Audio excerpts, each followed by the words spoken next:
Too often, I'll say barefaced lies. I'll say barefaced lies. I'll say barefaced lies. Again, barefaced lies. Too often, I'll say barefaced lies. I'll say barefaced lies. I'll say barefaced lies. Again. That's right, yeah, we got an agenda. And it's your money we're gonna spend, yeah. Think you wouldn't wonder where it's all gonna end, yeah. Think you think we ever wanna defend, yeah. Cause when the truth becomes so easy to disguise, you get shooting cold, overgrown, postal phone, barefaced lies. Barefaced lies. Barefaced lies. Hey Sean, you got a party.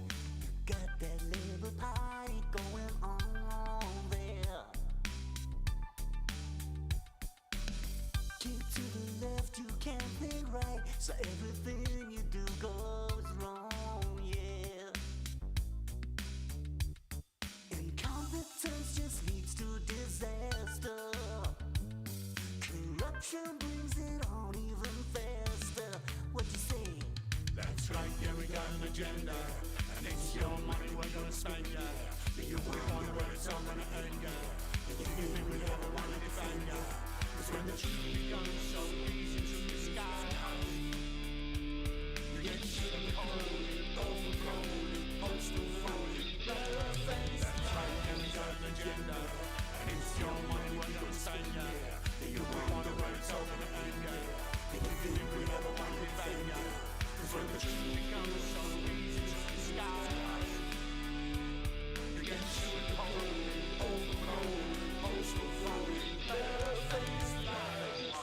Barefaced lies. Barefaced lies. Comrades, you always told us you'd build us all a new Jerusalem, yeah. You talk the talk, but when you walk, you only leave a crooked line there. And you don't see the trouble that's brewing if all you do is just what you're doing. That's right, yeah, we got an agenda. And it's your money we're gonna spend, yeah. Do you wonder where it's all gonna end, yeah? Do you think we ever wanna defend, yeah?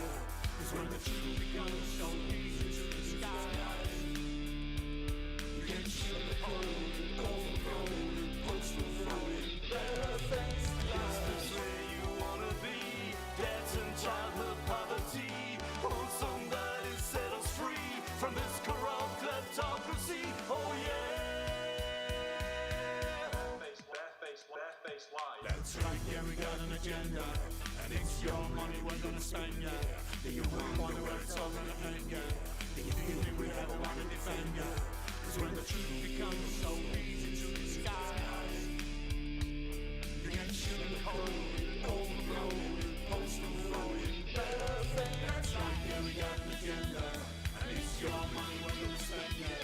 Do you wonder where it's all gonna end, yeah? Do you think we ever wanna defend, yeah? Cause when the truth becomes so easy to disguise, you get shooting cold, overgrown, postal phone, barefaced. That's right, yeah, we got an agenda. And it's your money we're gonna spend, yeah. Do you wonder where it's all gonna end, yeah? Do you think we ever wanna defend,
fear them. Do not fear any of them.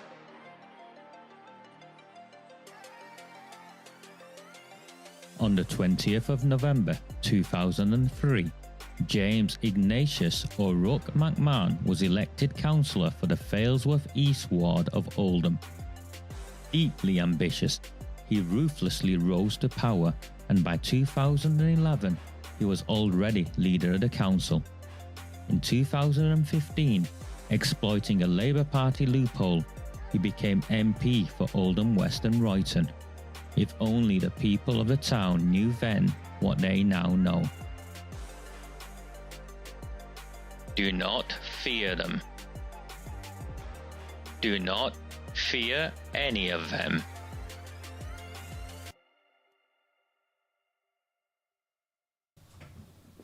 Very good evening, Monday the 5th of May 2025, Bank Holiday Monday, VE Day. I watched some of it. I don't know if you did. For those of you who are new to me, my name is Raja Mia and these are Recusant 9 Transmissions. We've been at this now for just over 6 years or so.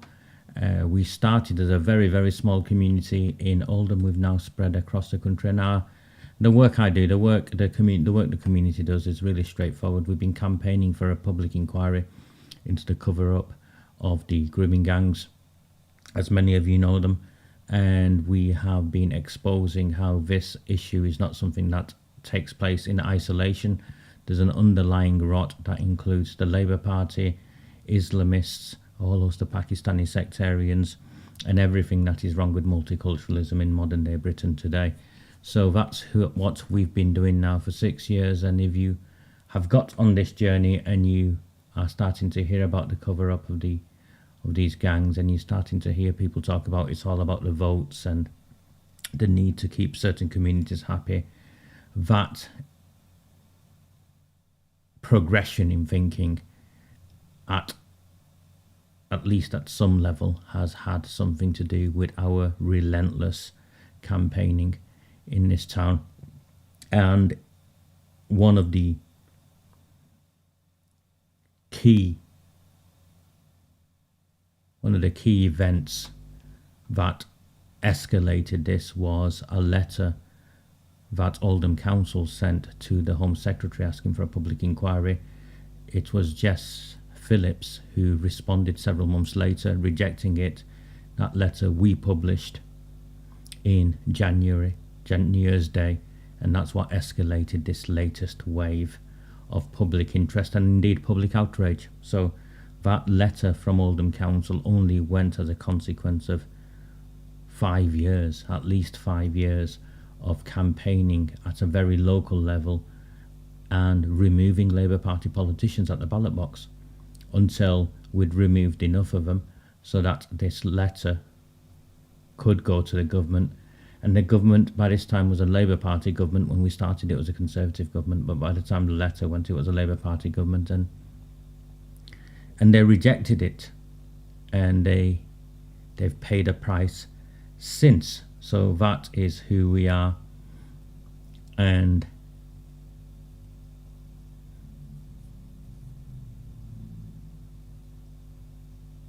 that's how we've got here. So I was just reading Darcy's comment about being followed home, or a friend being followed home, and it is awful. If you take value in this work, please at the very least like and subscribe. Maybe, to this YouTube channel at the very least, that you can do this on the screen. It doesn't take you off it, you don't lose anything, it's just clicking two buttons. And if you can do that, be grateful. Super chats are available if you want to support me on here without moving off the screen. Please, I know every month YouTube send me a little amount and we add it up and we normally put it together for a meal is what we tend to do with the YouTube income. My preference is that you support me via something called Red Wall and the Rabble. That is my newsletter, my blog, my webpage, call it whatever you want. It's where I put all the content out. And yesterday, I think at the end of yesterday's transmission, we got no new sign-ups from what I remember. So we will keep going and we will keep trying, but I try and keep you updated. You clearly take value in this work. All of the work is completely free. All I ask you in return for supporting me is at the very least press the like button, subscribe to the channel, it's completely free. And if you can, please subscribe to Red Wall and the Rabble. Again, that's completely free, and you only pay if you feel you can afford to do so. And that's how we move forward. Okay, I want to start this evening with Lucy Powell. So Lucy Powell is under pressure, and of course, being a Manchester MP, the Manchester Evening News has got involved. Now, you need to understand something about the Manchester Evening News and its history before we proceed with sharing how she's engaged with the Manchester Evening News and what they've had to say. When I first met with Warren Bates, and this is the elderly gentleman who handed over a dossier of files in a carrier bag. He died last year. This has been his 1-year anniversary. One of the first questions I asked him was, Warren, why are you putting this in front of me? Why have you not gone to the newspapers? He'd been to the newspapers, he told me. The first newspaper, of course, he went to was the Oldham Evening Chronicle at the time, run by different people at the time than Matt Ramsbottom, who runs it now. But the Oldham Evening Chronicle, as we found out on this journey, one of the main reporters was a woman called Dawn Marsden. Her husband at the time was a man called Chris Marsden, who worked at Oldham Council and headed up the communications team. So the husband headed up the communications team in the council, and the wife was one of the senior reporters at the local newspaper. This is before the internet, really, so you understand, yeah? In terms of how we now engage with the internet, it's long before then.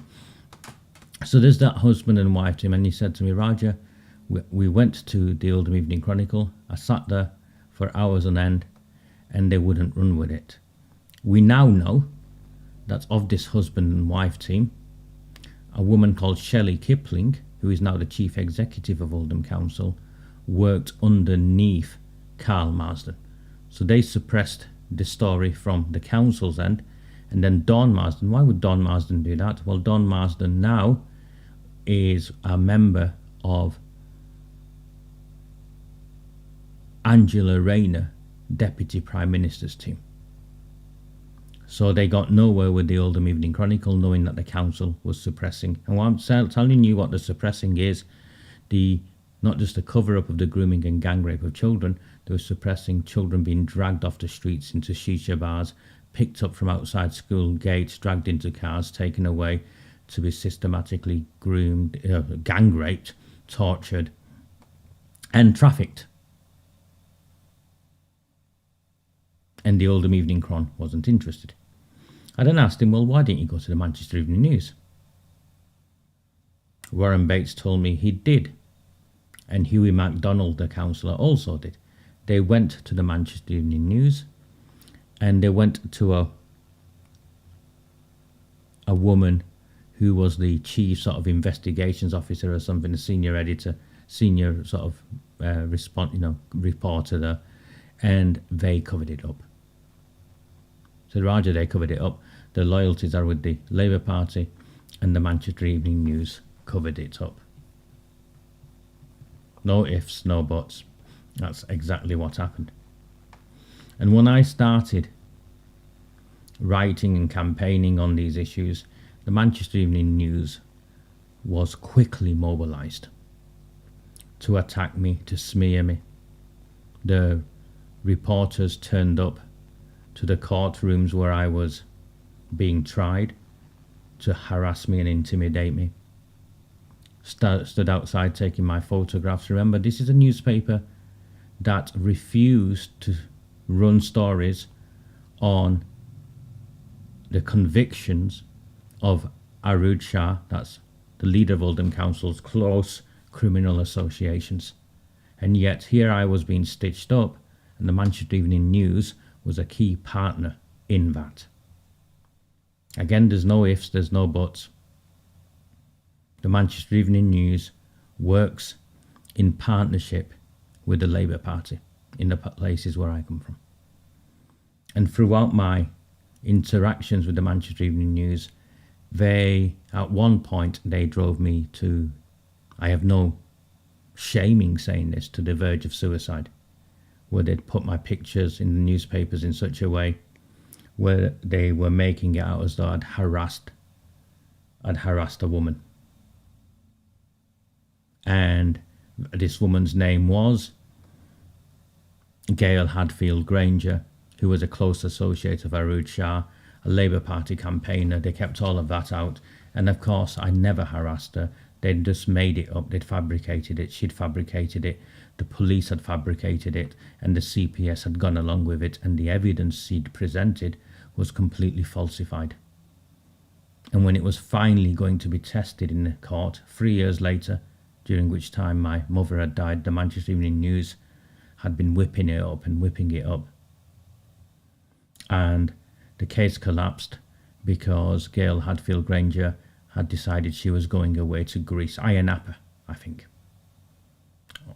at the time of the trial, and the CPS attempted to have the case proceed, my trial proceed, where the evidence was just taken for granted. That evidence was fabricated.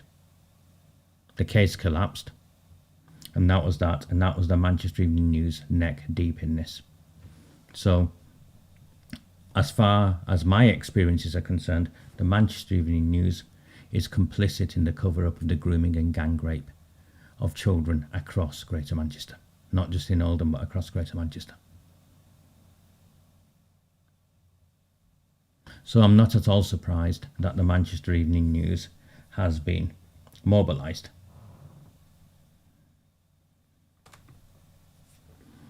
And here we go.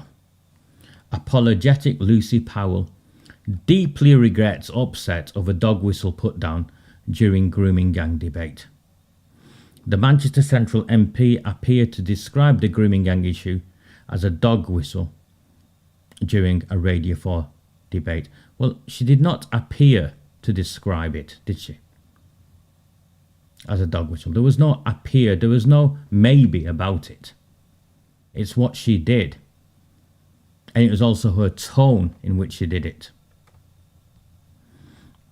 So I'll read this to you. The Manchester MP, Central MP, and the leader of the House of Commons was on BBC Radio 4's Any Questions programme on Friday night with Conservative Party co-chairman Nigel Huddleston, Liberal Democrat MP Helen Morgan, and political commentator and Reform UK member Tim Montgomery, when she was asked about grooming gangs. When Mr. Montgomery brought up a recent Channel 4 documentary about 5 women's stories of being groomed and abused by gangs, Miss Powell replied, "Oh, we want to blow that little trumpet now, do we? Let's get that dog whistle out, shall we?" Her comment received widespread backlash, and Miss Powell was accused of belittling the crime. Miss Powell posted an apology on social media on Saturday night, writing, "In the heat of a discussion on Any Questions, I would like to clarify that I regard issues of child exploitation and grooming with the utmost seriousness. I'm sorry if this was unclear. I was challenging the political point scoring around it, not the issue itself. As a constituency MP, I've dealt with horrendous cases. This government is acting to get to the truth and deliver justice." Today, Ms. Powell declined to comment when the Manchester Evening News called her. So she declined to comment to the Labour Party supporting newspaper, but her office emphasised that she had quickly apologised and sought to clarify that her comments were not in any way directed at the victims or the heinous crimes they'd been subjected to. So, via a third party unspecified individual in her office, I'm not sure it was the cleaner,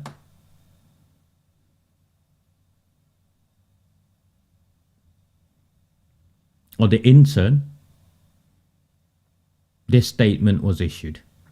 The MP deeply regrets her comments have given the impression of anything other than she thinks these are incredibly serious and important matters.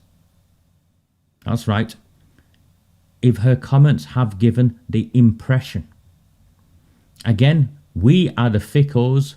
We misunderstood what she said. Her office stressed that Miss Powell had reached out privately to victims in Manchester. Nonsense. We know that victims in Manchester, across Greater Manchester, have openly called for her sacking and would continue to support them. Did she reach out and apologise? No, because if she'd reached out to apologise, then that would have been it. Reached out privately. She still doesn't get it. Speaking on BBC's Sunday with Laura Kussenberg programme, the Health Secretary Wes Streeting said, "She's mortified and she does not want and would not want people who've campaigned on or been victims of these most appalling crimes to think she was in any way trying to undermine those experiences or those arguments." So Lucy Powell is in hiding and cannot speak for herself, and this is a very gobby woman, I know firsthand. Always with an opinion on anything and everything, who is currently in hiding.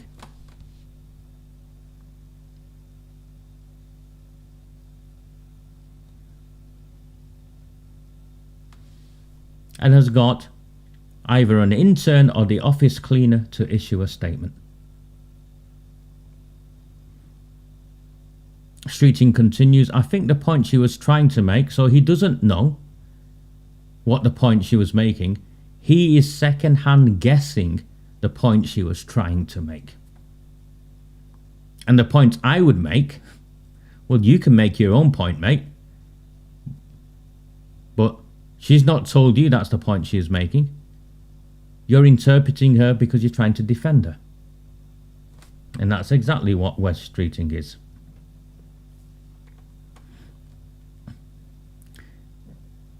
Is on such a serious issue, the more we can take the heat out of the politics out of this and get to the heart of the challenge, the better. Well, I'm sorry.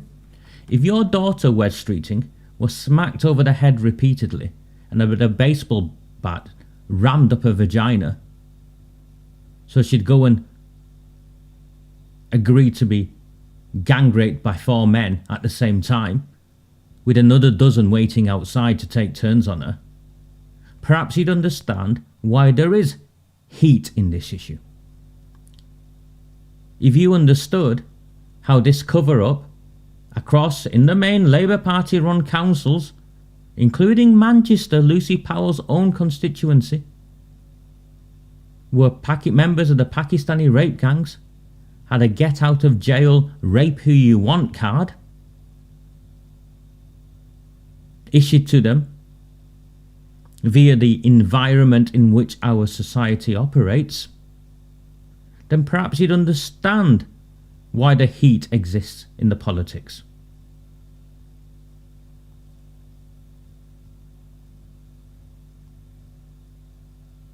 And if Labour Party politicians had not for years covered this up, and the Conservative politicians had not for years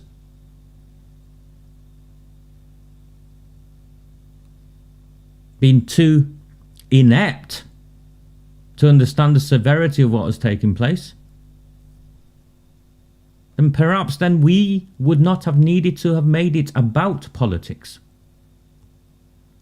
And the only reason why any of you now are talking about this is because we made it about politics and we've used it politically as a political tool to remove politicians from power who are involved in the cover-up.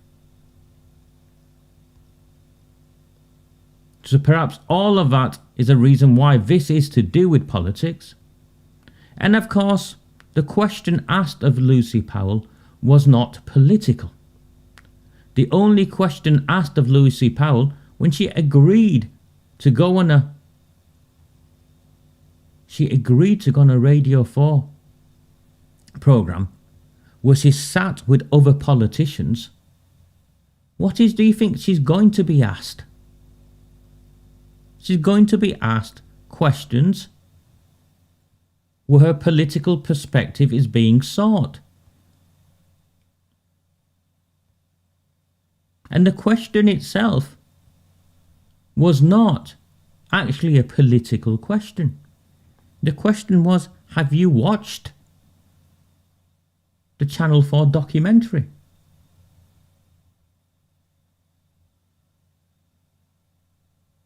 No. Mr. Montgomery said Miss Powell's comments were clearly ill-judged, but her words have wider resonance. There's been a tendency, it's gone on for too long now, to close all sorts of important debates down by throwing that racist charge at people. Mr. Montgomery told Sky News. He said people feel there is a stifling of debate. Did Keir Starmer in January not make reference to a far-right bandwagon? In the context of grooming gangs, an issue of such consequence, I think it is clearly ill-judged by Lucy Powell, but I think she was keen to have a very strong go at reform, and I was the representative of reform that night. But unfortunately, the words she chose have wider resonance.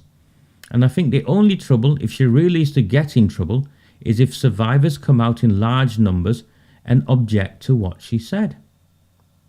Conservative Corps Chairman Mr. Huddleston told Sky News, Miss Powell's statement was completely inappropriate. He said, quite frankly, Lucy Powell made quite a lot of silly comments on a whole range of issues. This was one of them. This is a really serious issue, and to kind of belittle it is completely inappropriate. I think that shows that, unfortunately, West Streeting and the Labour Party have underestimated how big an issue that is, how it resonates with the public, and how they are angry about what they perceive as this government's lack of action here. They made promises about having additional investigations and now have backtracked on it, and they need to be held accountable for that. Nowhere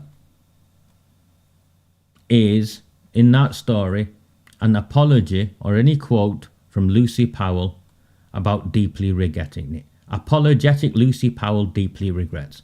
Anyone could have picked that phone up. It could have been the cleaner. It could have been the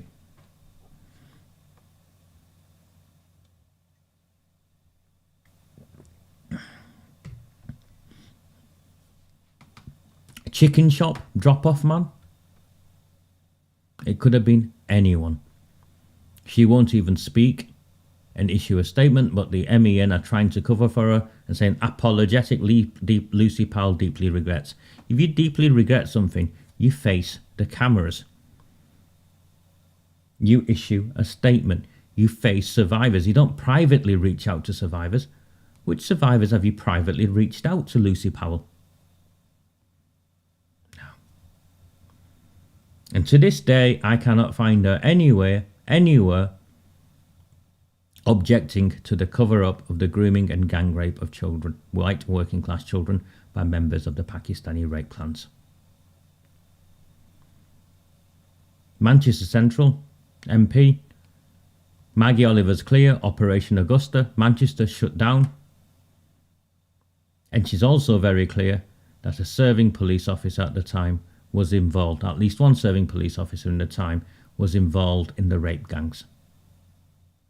Lucy Powell won't even ask that question. What sort of MP is that when you won't even represent the people in your constituency? You won't represent the children who've been gang raped and abused. And no, Lucy Powell, I'm not in the business of blowing trumpets, small or big. As for calling me racist, you don't have to infer it. You can put a Nazi sign next to my photograph if you want. it'll make no difference. You will not shut me up, and the Labour Party will not shut me up. She represents the rape clans. I agree with that. She represents the rape clans.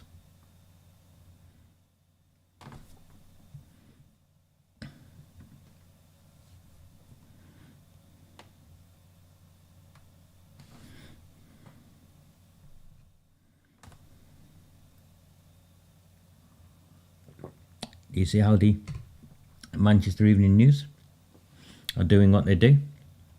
Okay, if you're finding value, if the 500 of you who are watching are finding value in this stuff for apology, I mean, I think by now it means nothing as well, Gary. I agree with you. Stuff for apology, it means nothing. By now her apology means nothing. Why isn't the policeman being named? I'll tell you why the policeman isn't being named, Lynn. Because the policeman was never charged, never were arrested, never charged, never convicted. It was all hushed up by Greater Manchester Police, who let this policeman and other policemen, no doubt, how do you know there weren't a gang of them, go, or maybe they even promoted them, Lynn. It wouldn't be the first time, or it wouldn't be the last time, would it?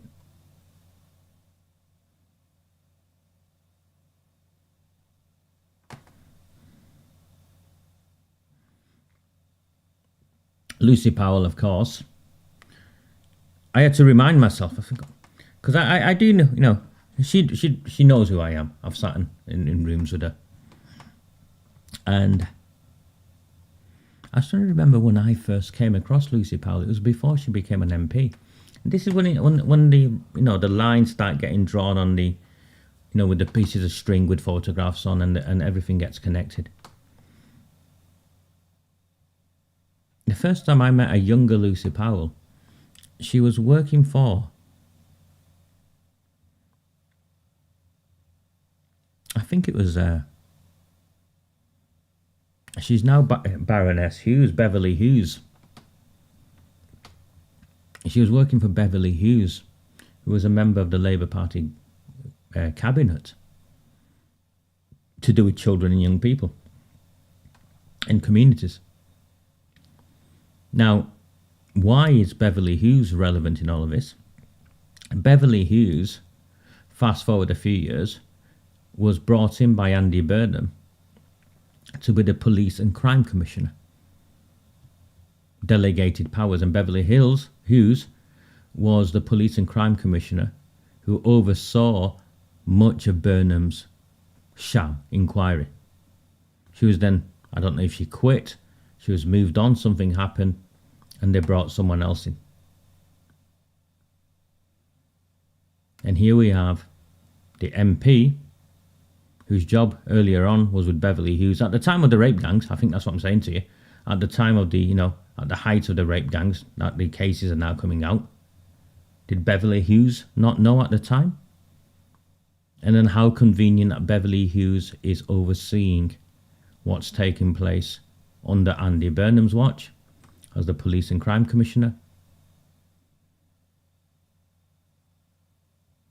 And Lucy Powell, the local MP, has not issued any condemnation of any of Andy Burnham's work, not raised any concerns about the ongoing issues, and has remained completely silent to how many Greater Manchester police officers were involved in the Pakistani rape clans and what happened to them.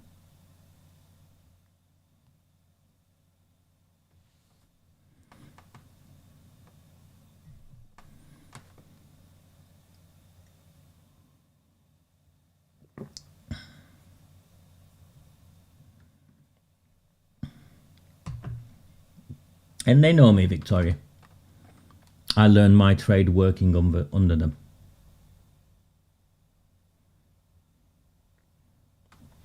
I've got a few videos I want to show you. And they are careerists. These are career politicians. These are nothing but career politicians. I've got a few videos I'd like to share with you this evening. But please, if you do find value, Redwall and the rabble is where we really need our numbers to increase. My hope is we can try and get it to 10,000 over the next few months. We're at 3,500, give or take, I think. And I'm hoping, and this is free, paid, I don't care. We just need the numbers of that newsletter slowly up and down, up and closer to something respectable. It's increasingly clear. I was speaking with Sonia this morning, pointing the I appeared on her breakfast show, and I had a great interaction with her. I put that up on X, so if you haven't seen it yet, please go and see it. But she was sharing how even a platform such as X, she's becoming shadow banned. So if we don't have our own audiences in our own way, where people access information of us directly, you won't find me. It'll be gone. It'll be because one platform shadow banned you, another platform's got rid of you, YouTube have restricted you, and we fought so hard to stay on these mainstream spaces. And what I'd ask of you is, whilst we're still on them, to sign up to directly to Redwall and the rabble, and that will allow, no matter what happens, it will allow you to continue to access this work and keep informed, because the work I do is not something you find anywhere else. So please, if you can, sign up to Redwall and the rabble. There's only 3,540 of us, and that's after 6 years.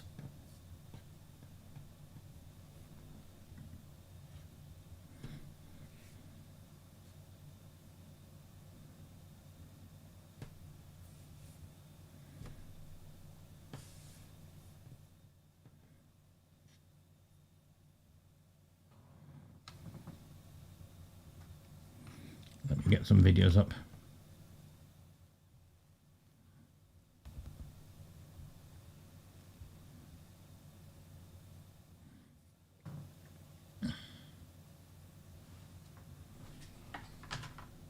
Why don't people like Lucy Powell get it? They've had many years, as you've said, to understand the story. We had a recent resurgence of the scandal in recent months. We had court documents and witness statements from some of the trials doing the rounds on social media. They've had plenty of opportunity to get their head around it. What's the problem? Why doesn't Lucy Powell get it? I've asked myself this many times, Ben, and I think that there's been a whole combination of reasons. It's unavoidable to know that the ethnicity of the offenders and the ethnicity of the children that have been abused is a part of this.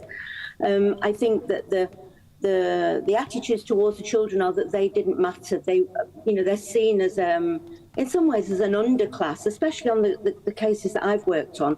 And I always say, if it was somebody like Boris Johnson or Keir Starmer's daughter who was raped like this, we would have seen action many years ago. But I think that the time for talking has long gone. I've started a campaign with other survivors called #TheyKnew, where we are working with a team of lawyers and barristers to criminally bring those at the top of our public institutions to justice through a private prosecution or civil action, because it's very clear to me that politicians, the government, don't want to take action. We've still not had the 20 ICSA recommendations implemented. I issued the government with a threat or a judicial review in January. They committed to publish a timeline for implementing these by Easter. We still haven't seen it. So, Lucy Powell saying this for me, she's made a horrendous mistake, because what she's done, she's lifted the veil on what people in the House of Commons actually think when they are talking behind closed doors about these cases. They are hoping that it will fizzle away, and people like me, people who are blowing that whistle repeatedly, will just shut up and go away and do nothing. That's not going to happen anymore, Ben, because the country will demand action. We are.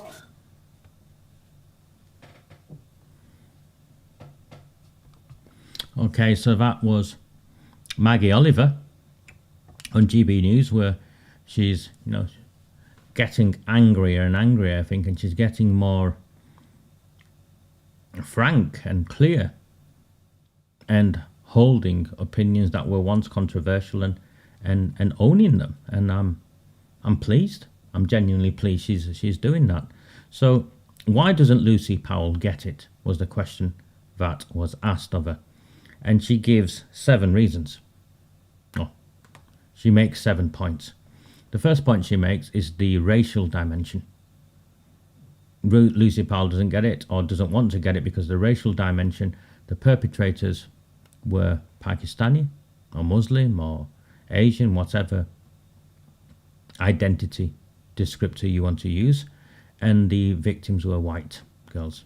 So there's the racial dimension, and Maggie Oliver is now owning that. She used to be uncomfortable on this issue, but it's the first one she mentioned, the racial element. She then talks about the class of the victims, the working class, and she uses the term underclass, which is why Lucy Powell and the others don't get it, because actually it doesn't affect them. These are working class children who come from white working class children, and they don't care. Which is where the lifestyle choice and all of that narrative came from. And I agree with you, by the way, Owen. So let me try and find my mouse so I can find it. I agree with you. She does get it. Lucy Powell gets it, but we'll get to that. Just give me 1 second. And then Maggie Oliver says, well, it doesn't matter whether she gets it or not. The time for talking has long gone. The government had 26 recommendations. We know they've ditched 2 of them. Of one of the most recent one they've ditched is the one to do with the compensation for children. So we're clear. The state takes children off their families, puts them in care from where they get gang raped. And the state has decided that they can't compensate these children who are now adults for what they facilitated. I think more often than not, those children would have been better off in those damaged homes that they came from, because at least in those damaged homes that they came from, they weren't being gang raped and trafficked.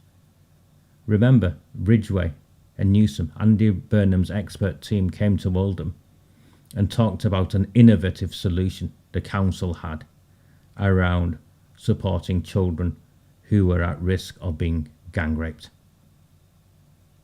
and tortured by networks of the Pakistani rape clans. And the political spin on what they presented in the report, to this day, I chuckle at. I shouldn't do. But it's just the audacity of what they did. An innovative solution, I think, is what the term was. What the council did was effectively set up a child brothel from where these children could be picked up, taken and brought back. I'm not joking. But apparently that was an innovative solution. Maggie Oliver is clear that the government are being dragged kicking and screaming, and at every opportunity they retreat, and you've got to keep dragging them back and dragging them back. So they're never going to do the right thing, because they've never done the right thing, and to this day they are doing everything they can for this issue to go away. And what Lucy Powell actually did was she lifted the veil. This isn't that Lucy Powell doesn't get it. What Maggie Oliver is saying, Lucy Powell gets it. And not just Lucy Powell gets it. Parliament gets it. The culture in Westminster gets it. They are all like this. This is actually what they really believe. This is what they really believe.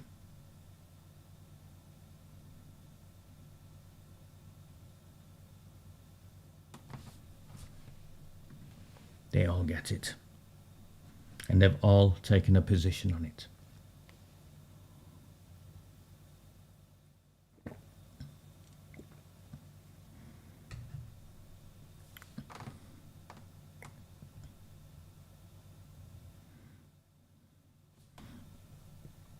Yeah, there was a private children's home, Chloe. I think it was a convicted sex offender or something, was trying to fund one or something. This, what I'm making reference to, is actually a million times worse. The council ran these children's homes. They set one up specifically for the girls who were targeted, and basically made it easier for those who were gang raping them to come and pick them up and drop them off. They created a children's brothel. Apparently, it was an innovative solution.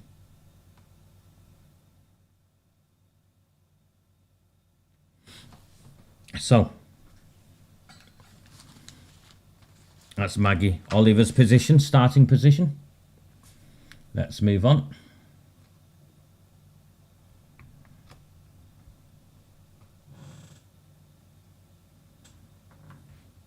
Look, I've known Lucy Powell for years. She's a good, decent woman. I think she was trying to make a if you watch the whole of the programme, she was making a point there's not a choice to be made between diversity and inclusion and tackling the grooming gangs. She did it wrongly, she did it badly, and she regrets it, and she's fallen on her sword in that sense. But I have to say, Maggie, your attack on Keir Starmer is really unjustified. When he was Director of Public Prosecutions, look, I come on this programme, I'll criticise the government when it's wrong, but Keir's track record as Director of Public Prosecutions in transforming the prosecution service to take this issue seriously, publicly saying as long ago as 2012 that there had been a conspiracy of silence within too many professions about the grooming gangs because they were fearful of criticising people from a black and minority ethnic background. You know, he transformed the prosecutorial guidelines so that prosecutions can actually be brought. So I think that criticism is unfair. What further really concerns me is this is hugely, hugely important, and we need to get on with tackling the issue so that people can have their cases reviewed. That's why the audit that's been commissioned by the government is so important, to get to the detail and the ethnicity of people involved, but also making it clear that it becomes a criminal offence to cover up any report of child sexual abuse. Yep. That's at the core of this. OK, Maggie, last word to you before we go. You know what, I apologise if this sounds rude, but you're politicising an issue that has affected thousands of lives. And, you know, you say that to the little girl that bumped into her abuser in Rochdale Asda when he'd been released from prison, didn't even know he was out of prison. So, you know, I've heard Keir Starmer's words and promises. I have yet to see action. And, you know, another inquiry, some more words from him won't change the fact that he still hasn't implemented at least the 20 recommendations from ICSA, and they don't go far enough. So I'm sorry, I disagree with you. And I think what you've just said is actually the key to this. You are making this a political football. It would be easy to act on those recommendations, and yet he chooses not to do. The government is acting on those recommendations, and with respect, Maggie, you are politicising this as well. No, I'm not. Bill. That's I'm wrong. speaking on behalf of Absolutely the victims that I speak to every day. I don't care if it's Conservatives or Labour, they've all failed. The Conservatives equally as badly as Keir Starmer, all those years they were in office. So I mean, in Maggie's defence, the very first thing Maggie said was consecutive governments of all colours, something akin to that. Yeah. I mean, I reject. Yeah. Well, I think that's absolutely wrong. Since we've been in power, we've changed the law so that, you know, it is now a criminal offence not to report child sexual abuse. And that's a huge step forward. Even if they report child sexual abuse, they shouldn't have to be told to if they're a head teacher or a police officer who takes it should be prosecuting those offenders. The other aspect of that is there aren't enough police officers. The courts have got 4 years wait for a trial. You know, I would suggest that you look more deeply at what's going on in the whole of the criminal justice system, because it's actually on its knees and it's broken. OK. Maggie, thank you very much for your time tonight. Really appreciate your company on this, this issue which you've been a stalwart on. So thank you, Maggie, and we'll catch up soon. That was former Detective Constable and founder of the Maggie Oliver Foundation. Lucy Powell has, of course, released a statement in reaction to what happened yesterday. She said, in the heart of a discussion on... You've heard the Lucy Powell thing. So that's a former Labour Party MP. And he, first of all, claimed Lucy Powell has fallen on a sword. Now, in the world I come from, the term fallen on a sword means you commit suicide or you give up the place you are. You held. She's not fallen on a sword. Fallen on a sword would have meant she resigned. She hasn't resigned. And he defends Keir Starmer, saying he transformed the CPS from a conspiracy of silence. Keir Starmer is on record for apologising for his time at the CPS and the failings of the CPS. He's on record for apologising for that. But that's by the by. In 2012, Keir Starmer was the Director of Public Prosecutions, the DPP. He wasn't involved in the Labour Party in this way. He wasn't a leader of the Labour Party. He wasn't in a position where he needed to protect, or he would know that if an inquiry did take place, some of his close friends and associates would have to be questioned under caution by the police. So, trying to say he did this in 2012, actually the situation in 2025 is very different. Starmer is the Prime Minister of the Labour Party. The Labour Party are neck deep in the cover-up of the grooming and gang rape of this nation's children, 100,000 if not more, and trying to say, oh, he did this in 2012 is actually irrelevant to what he's doing now. And you can see there's no reference to what he's doing now, per se, because Starmer used the term, was it a far-right bandwagon in January? Was that not the term he used? Right-wing bandwagon? Far-right bandwagon? I'm sure there was a bandwagon used, where he described those of us who were campaigning on this issue had somehow jumped on a bandwagon. No. Some of us who have been campaigning on this issue have been pulling our hair out at what's been taking place, and Maggie Oliver's clearly had enough. Thank you. Far-right bandwagon. Yeah.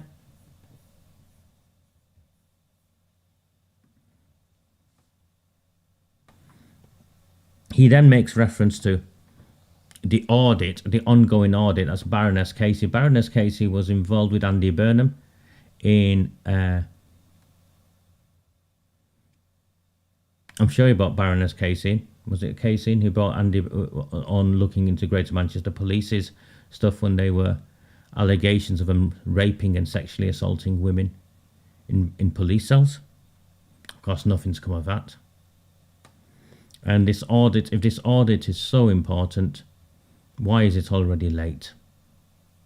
Why is it already late? And his defence, his go-to defence, we're making it a criminal offence not to report. Actually, you should be sacked and prosecuted anyway under misconduct in public office. So the law already exists. And what they're trying to do is draw a line and say, oh yeah, this is now what we're doing moving forward.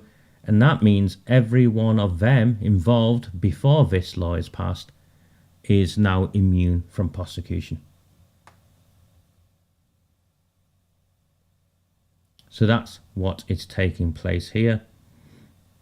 And he accuses Maggie Oliver of politicising this.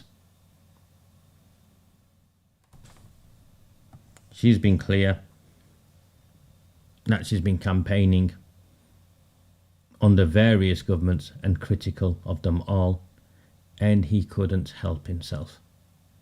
The Labour Party's position now is, instead of calling us far-right racists, which clearly does not work anymore, they're claiming we are politicising this. Let me be very clear. I am politicising this because the solution to this is through political discourse. Politicising this is the only way we get to the outcome we want, which is either a public inquiry, which is a political process that can only be ordered by the Home Secretary or the Prime Minister or someone. I am politicising this, and I am not at all embarrassed that it is politicised. Because in a democracy, that's how we achieve what we want through lawful campaigning. Lawful campaigning is a political process.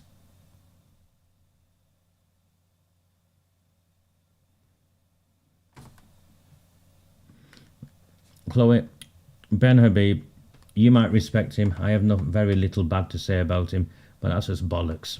Okay? Pakistani prisoners can be sent to Pakistan. It's just bollocks. It's just a complete misunderstanding of the entire situation. This has got not to do with anything to do with deporting yet. We're not even arresting the fuckers. It's got nothing to do with deporting. And of course, many of those who are convicted aren't Pakistani nationals, the UK nationals. It's just a sideshow, easy grandstanding, point scoring position that avoids the severity of the situation we find ourselves in, which is 100,000 girls, if not more, have been systematically abused across this country, and the government does not want to investigate this.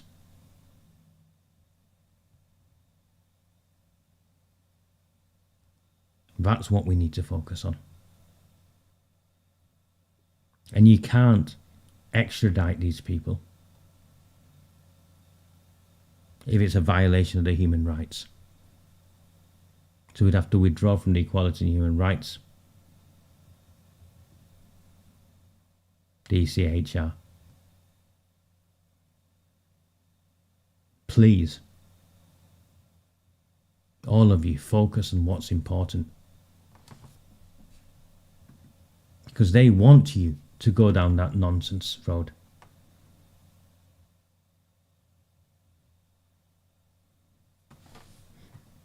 I've got more to show you. Please, if you're yet to do so, subscribe to Redwall and the Rabble. I'm just having a look.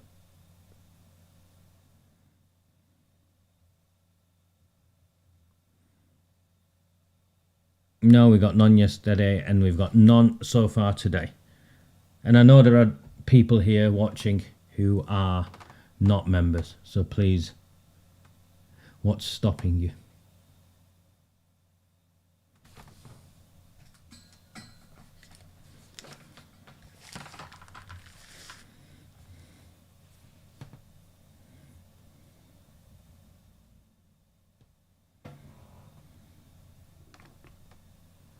Any questions? Lucy Powell's comments were absolutely vile and unacceptable, but I think that what also is absolutely horrendous is Keir Starmer's silence on your documentary, which speaks absolute volumes. And I'm just wondering, Maggie, why do you think that Keir Starmer is dead silent about your documentary that's just come out, yet was talking about adolescents non-stop, had them visit Downing Street and says it needs to be shown in all schools? Why is he so silent about your documentary? Well, I spoke in January about this because, in my opinion, he is complicit. You know, when I worked on the Rochdale job, he was the director of public prosecutions. And on that case, you know, I saw one of the girls that I was supporting who had given me hours of evidence. You know, she was made pregnant when she was 13. Her abuser we had the fetus DNA. Her abuser went to prison. He was out in just over 3 years. Yeah. As director of public prosecution, in my opinion, there is no doubt that he knew what charges were being brought.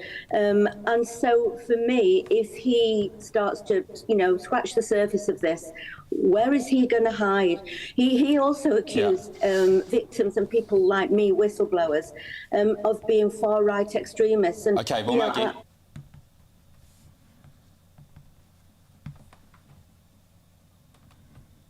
So Keir Starmer has accused whistleblowers like herself of being far-right extremists. And Maggie Oliver is clear. Keir Starmer is complicit. You knew what charges were being brought, and you knew that they were the lightest of charges where these members of the rape gangs were being released from prison with minimal prison sentences.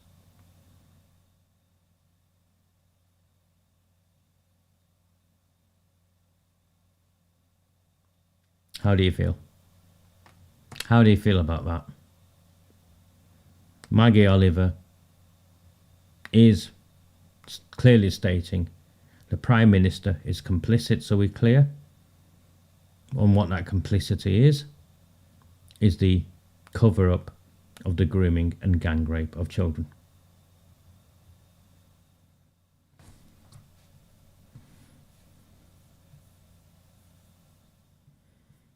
Please, if you're here and you're looking for the link,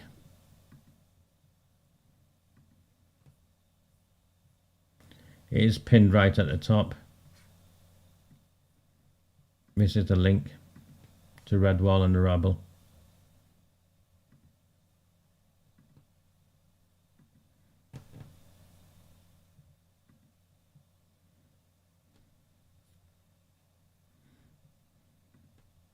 He does.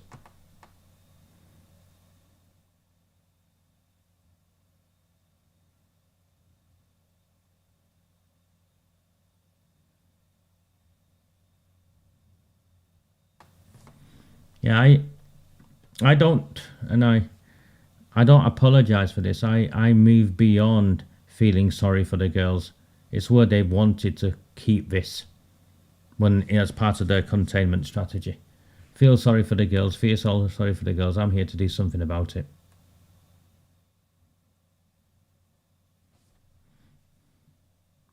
Thank you, Owen.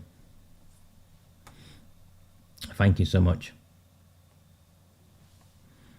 Let's move on to another video I want to show you.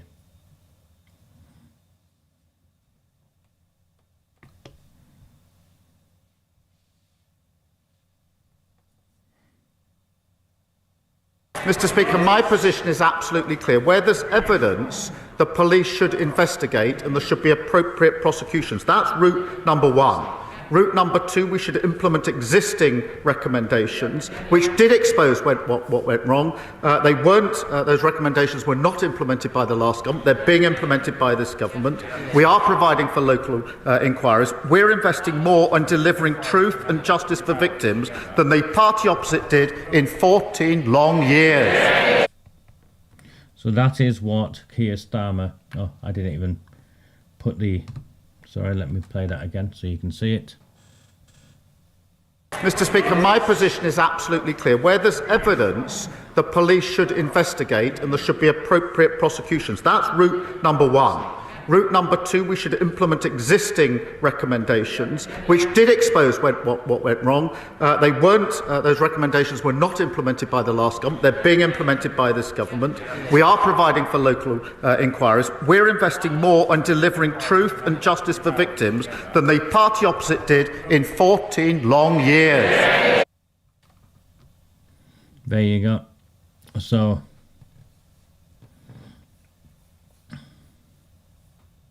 that's the Prime Minister, and I'd lost my work there, sorry. My new computer does arrive on May the 13th. I can't wait because this workaround is, we're doing all right. We're doing all right. For me, it's a challenge to make things work, but we're doing our best.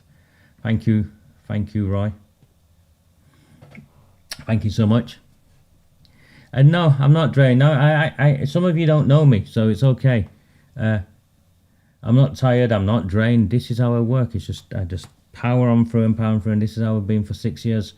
If I'd behaved in the way where people think, oh, you need a night off, you need this off, you need that off, we would never have got this far. We just wouldn't have got this far. My day, for those of you who don't know me, my day starts at 5 in the morning.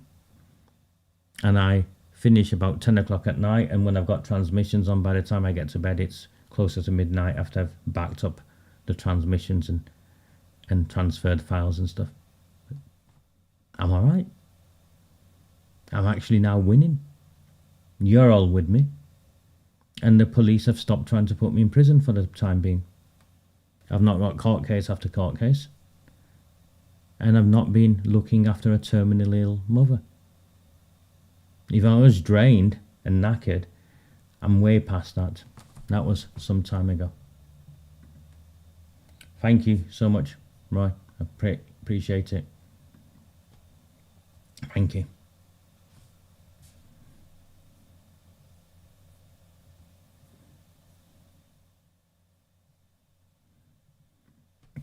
And I'm not with that, I'm afraid. I get the your lot stuff. It was the reference that, who was it? Was it Richard Tice made towards, was it the Tommy Robinson sort of supporters and that? I'm not of that school. And I think people need to understand and accept whilst I work on this issue, I see this in a very, very different way.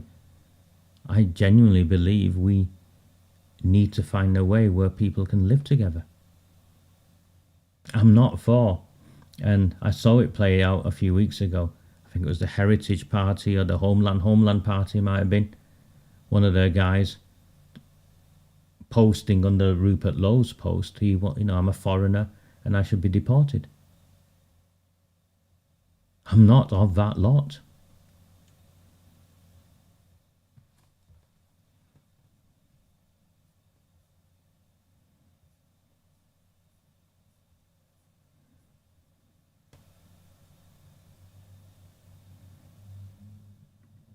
That's how I've always seen it. It's just £3 a month for those who can support me.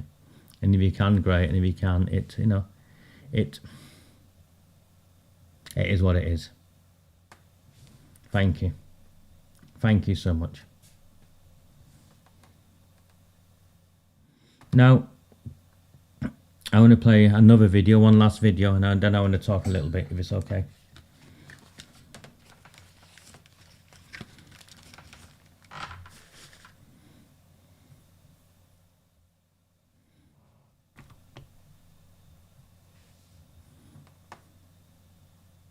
Barry Gardiner. Look, I listened to the full clip from Any Questions, and it was very clear that Tim Montgomery was desperately trying to change the subject, because if you listen to the bit just before that, where he'd been saying that so many people in local government were wrapped up in DEI, and they couldn't have time to get on with their work. They were spending all their day doing this, and she simply said, "Look, this is nonsense. This is not true." And what he did was he threw that into the discussion after the audience had reacted very badly to what he said and supported Lucy Powell, and he threw that in as a distraction. So I understand her making the response. Let's be absolutely clear, though, over the issue of rape gangs, and let's take it with the full seriousness that it deserves.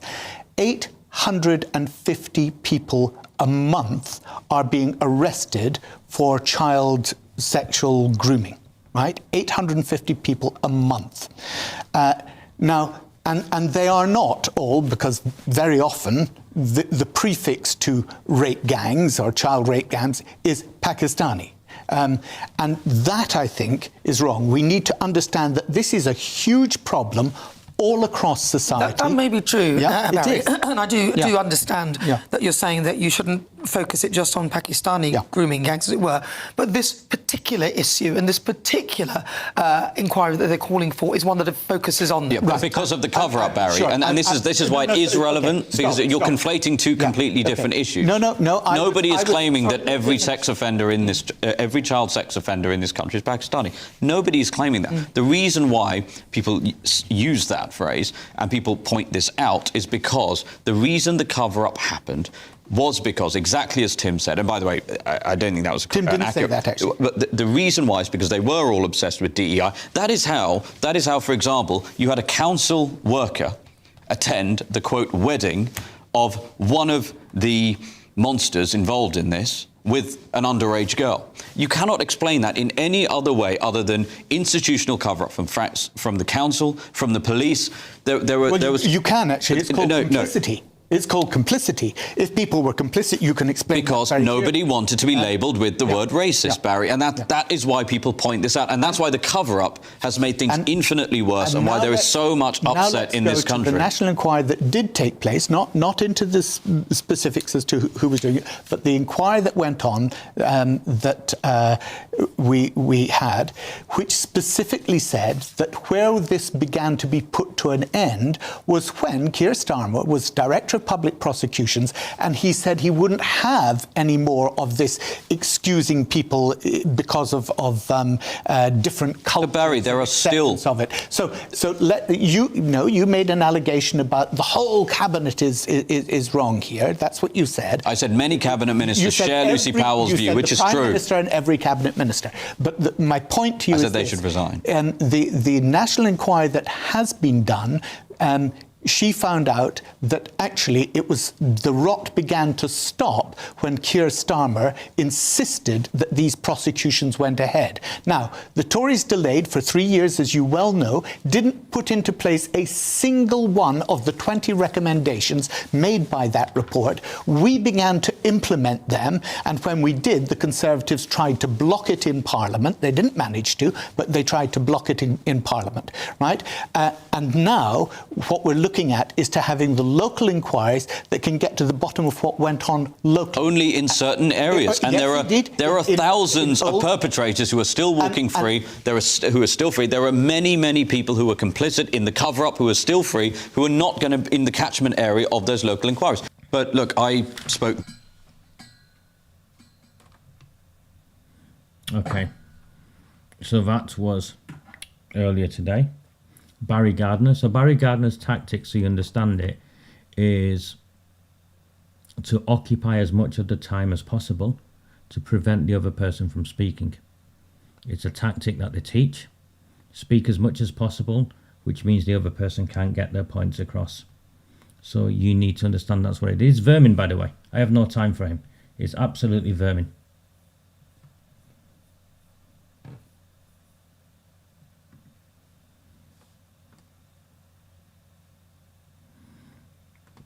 So that's first and foremost. Secondly, what you have to understand is they've been briefed to defend Keir Starmer. So this is the second Labour Party politician on talking about Keir Starmer, whilst Director of Public Prosecutions, did more than anyone, blah, blah, blah. That is what took place. They've been briefed. It's not whether it's Starmer's friend or not. The briefing is you've got to go and defend Keir Starmer. And the third thing, of course, is that he is reinventing what we all heard. Powell apparently said this nonsense is not true, which was to do with DEI. Powell, in that interview, was not making reference to a criticism of DEI. She was asked specifically about whether she'd seen the Channel 4 documentary. That's all she was asked. And her response was that small trumpet, which is an insignificant issue, and dog whistle, which means it's racist to talk about it. Or it's racist, it's far-right conspiracy. So Barry Gardiner is lying or reinventing what was said. And of course, he then wants to deflect. It's that classic tactic of deflecting 850 people a month, 850 children a month, being groomed, child sexual grooming, or 850 people are being arrested, I think, a month is what he said. Of course, and he wants to deflect away from the Pakistani issue. Well, I'm sorry. There's two issues here. One is the 850 that are being arrested aren't members of grooming gangs. And no one is saying, don't arrest them, don't convict them. No one is saying that. What is specific with this issue, that Zia tried to get across and clearly couldn't, is that the outrage is because of the cover-up. And the cover-up operated at a number of levels. At an operational level, were diversity, equality and inclusion, that's what DEI is, training, brainwashing, I'd say, got a hold. Frontline staff were either too scared to say anything because it went counter to their training, so they might be considered racist.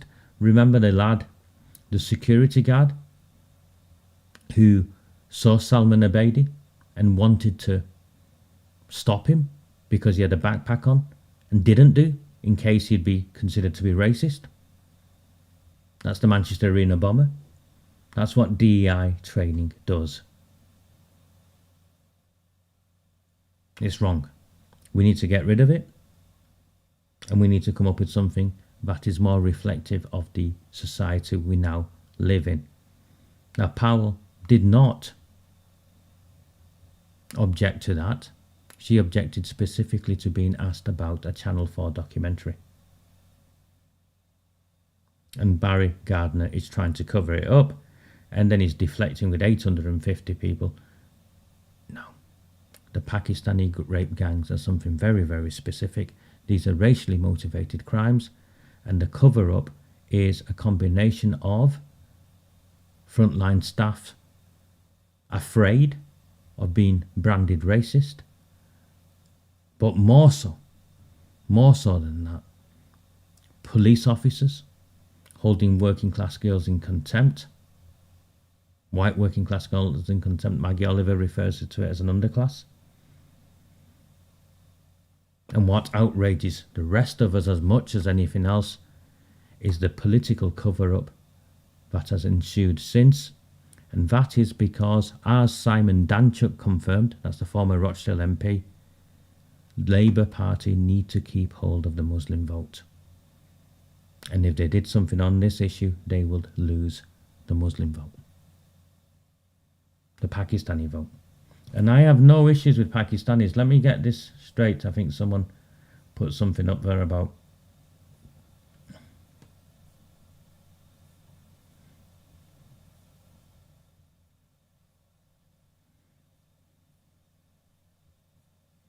I can't find it, but there you go, Pamela put something up.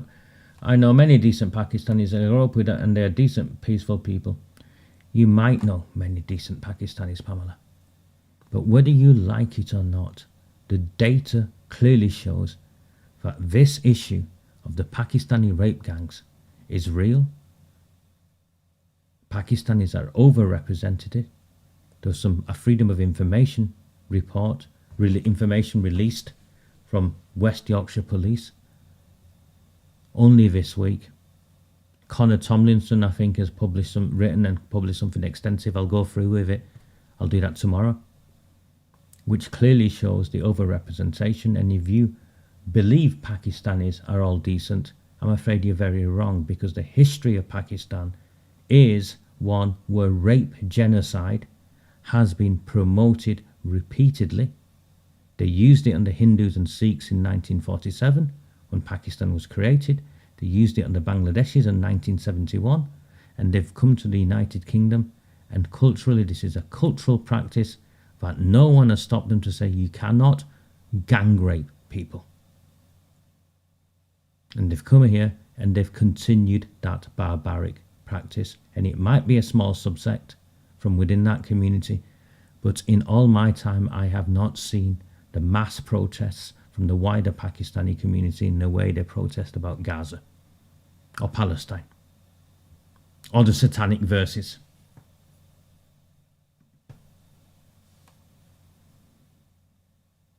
So that's where I'm at. Did I not say the Sikhs? I'm sure I said the Sikhs in terms of 1947, the Hindus and the Sikhs. It was genocide.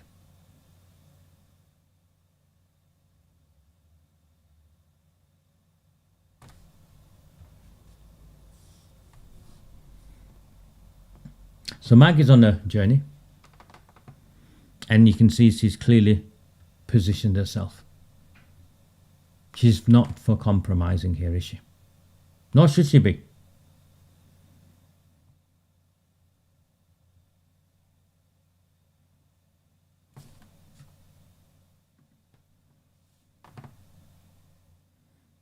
Nor should she be. Now, I'm very clear. I've been clear from the outset, from the moment Maggie announced what she was doing. She wants private prosecutions against unnamed individuals. She's building up the courage to name them. Let's see who she names, and let's see where it goes. But so we're clear, and so you, Greater Manchester Police, and my friends in the Labour Party are clear. I will watch what Maggie Oliver does and who she names. And if certain names aren't on Maggie Oliver's list, I am of a mind to launch a crowdfunder to take out private prosecutions. And I have no issue naming the people who I will take out private prosecutions against win or lose. So let's see how Maggie Oliver does, who she names, and the process she goes through.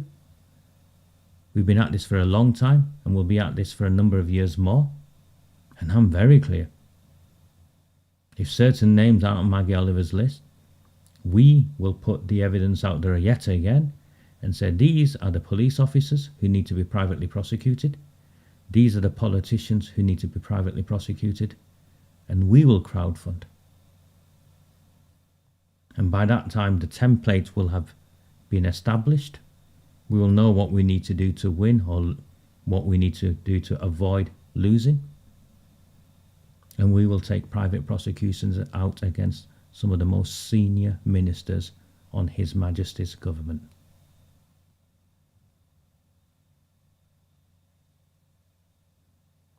Thank you very, very much for joining me this evening. Someone always asks me how many members have we had, Raja, and I see our question after I've finished, and I want to update, so I never do. So let me check, and I will tell you how many people have signed up this evening.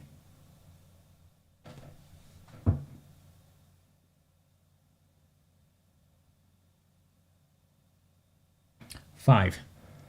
So thank you so much. We've had 5 people who've signed up this evening. That for me is an amazing result. So thank you. I will try and be back tomorrow afternoon. I know I've got Gary coming round who I've got to rearrange some of my furniture behind me because my daughter's needs in her bedroom are getting more than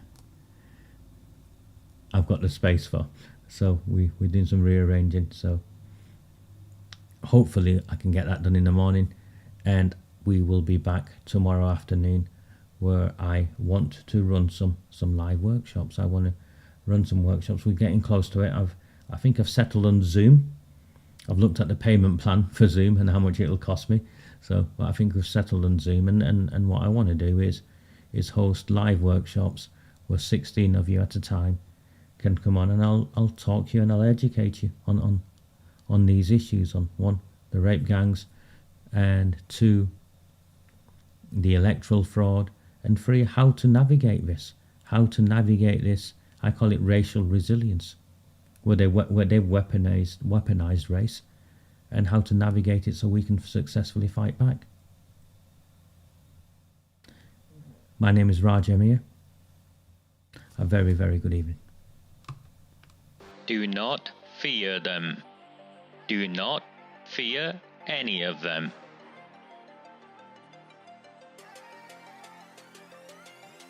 Do not fear them. Do not fear any of them.